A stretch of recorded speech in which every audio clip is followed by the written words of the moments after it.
if you want to know what a Renaissance woman is, it's Christel Bartele, who has amazing talent and is a great storyteller. So, help me welcome to the stage my partner, co-producer, Christel Bartele!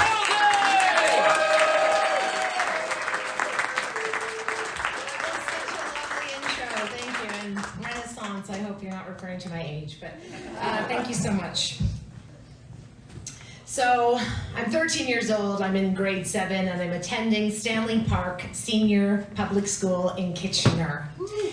And this school is just for grade 7 and 8. We've all come from a different elementary school, and then we're all gonna go pretty much to the same high school, but this is just a quick stop.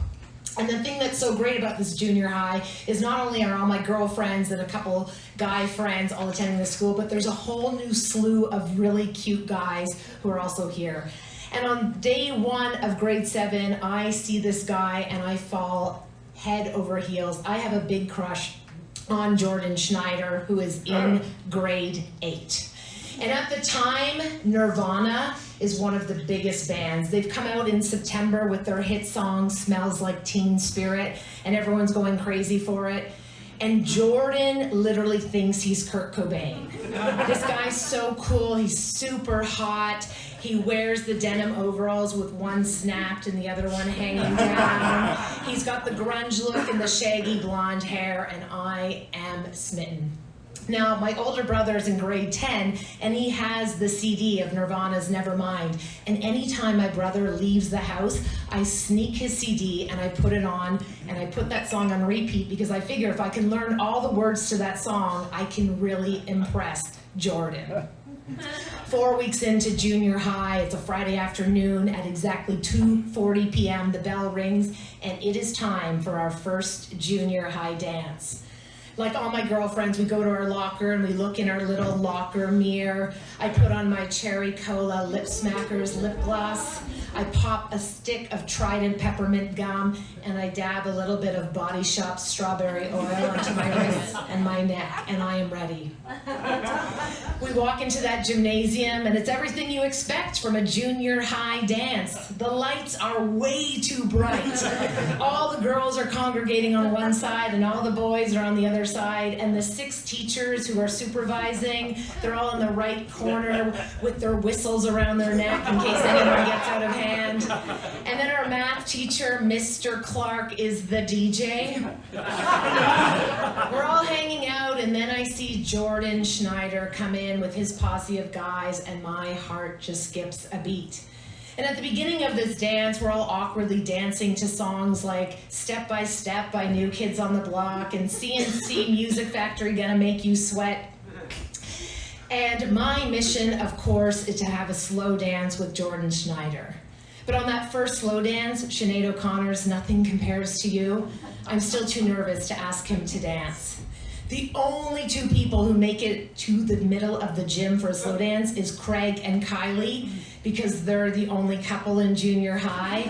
And they're actually dancing really close, and Kylie puts her head on Craig's shoulder, and Craig's got his hand just under her butt cheeks, and we think they must be in love.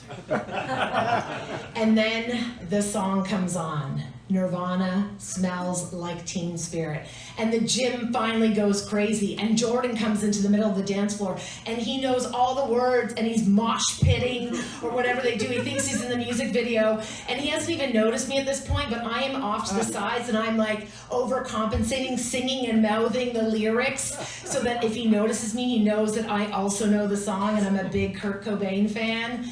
But he doesn't notice me, but the whole gym is going wild. And then, after 35 minutes, because that's how long the dance was, Mr. Clark comes on, and he says there will be one more slow dance, and it's Boys to Men. And I get the balls, and I go and ask Jordan to dance. And he says yes, and I stand with my hand on his shoulders, and he puts his hand on my waist, and we've got room for the other members of Nirvana to fit between us. But we dance, he says thank you after, and I feel like I'm head over heels. And for the rest of junior high, grade 7, I'm in love with Jordan, but we never really go out again, and he never asked me to dance. I'm 16 years old, I'm in grade 10. Now I'm in high school and I'm thriving. I've got a great group of friends, I'm doing well, and there are even more boys to crush on. And I'm still crushing on Jordan Schneider. He's in grade 11 now, he knows I exist, we share a few words, but he's still totally not interested in me. And then one day he walks down the hall, hand in hand with Jessica, who's 2 years his senior and the most popular girl in school. And there's rumor that they're dating, and my heart is broken. And then, a few months later, they break up. And I think Jordan could be mine, but who does Jessica go and date? My older brother. And I just want to pause this story for a moment to let you know that after high school, Jessica and my brother dated on and off, and now they're currently married for 20 years. They have 3 kids, and I'm really close to my brother, and I don't see my sister-in-law that often. We don't see each other. We don't always see eye to eye, and deeply rooted down, I still think it's because of Jordan. So now, I finish high school. Years later, I'm 25 years old. I'm living in Toronto. I finished theater school, and I'm trying to pursue my career as an actor, a performer, and I'm working all these odd jobs. And I don't really go back to Kitchener that much. I go the odd time to visit my parents. I've kind of lost contact with some of my friends, but the one time a year I for sure go back is to go to Oktoberfest in Kitchener. It's one of the biggest in the world. It's not very good though, but I go every year. And I go back to the fest hall, 25 years old in Kitchener, and my girlfriends and I are there, and we're drinking bad warm beer, and we're polka dancing, and we make a lap around the fest hall, and we run into a whole bunch of people from high school, and Jordan Schneider is there. And we start chatting, and now he seems really into me, and we're getting on great, and the thing is, he's still so cute, but he hasn't really grown since grade 8 or since high school. Like, he's very short, but he's really cute, and we get on, and at the end of the night, he asks for my phone number, and I give it to him, and then I go back to Toronto, and a few days later, he calls me, and over the next several weeks, we talk, we have long conversations, and it's really great, but I'm not feeling it like I once did as my 16-year-old self. He's very, very kind of sad and depressed. He's not happy where he is in life. He's smoking way too much weed. He has no ambition. But one day I tell him I'm going to be in Kitchener for an appointment, and he asks if I'd like to drop by. And I go to his house, and he opens the door. He still looks good.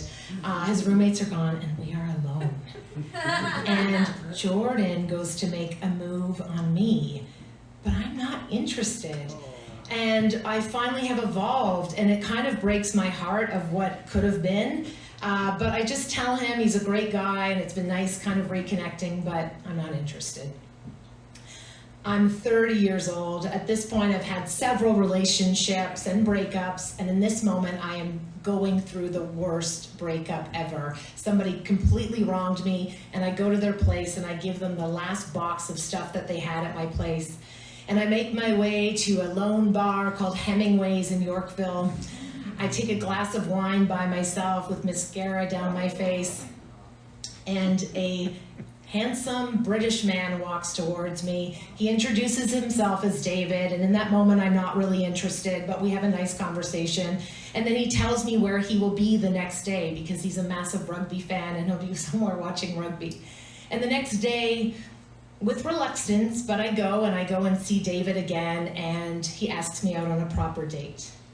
On our first date, David gives me a CD. The band The National, the album is Boxer. This becomes one of my favorite bands, and still to this day, and I go and listen to all of their music and go to all of their concerts.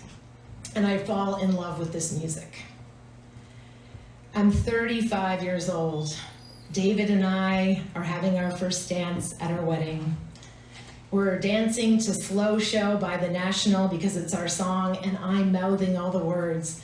Not because I desperately tried to learn them, but because just through our love and listening to that band and attending concerts, I know all the words.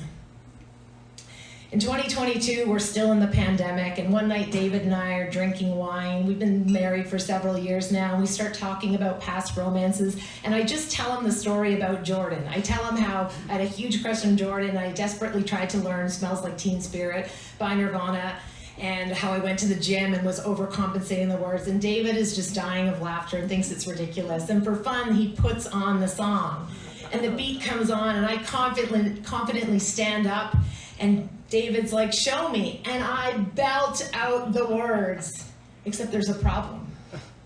I have all the words wrong. David is laughing, he's like, those aren't even the words, what are you singing? I just listened to the song and I made up my own words and they're completely wrong. And in that moment, David goes, thank God you didn't do that day, the grade 7 dance, and Jordan saw you while you went ballistic singing all the wrong words. In that moment, we continued to laugh, and I thought, and thank God it worked out for me that I didn't marry Jordan. Thank you.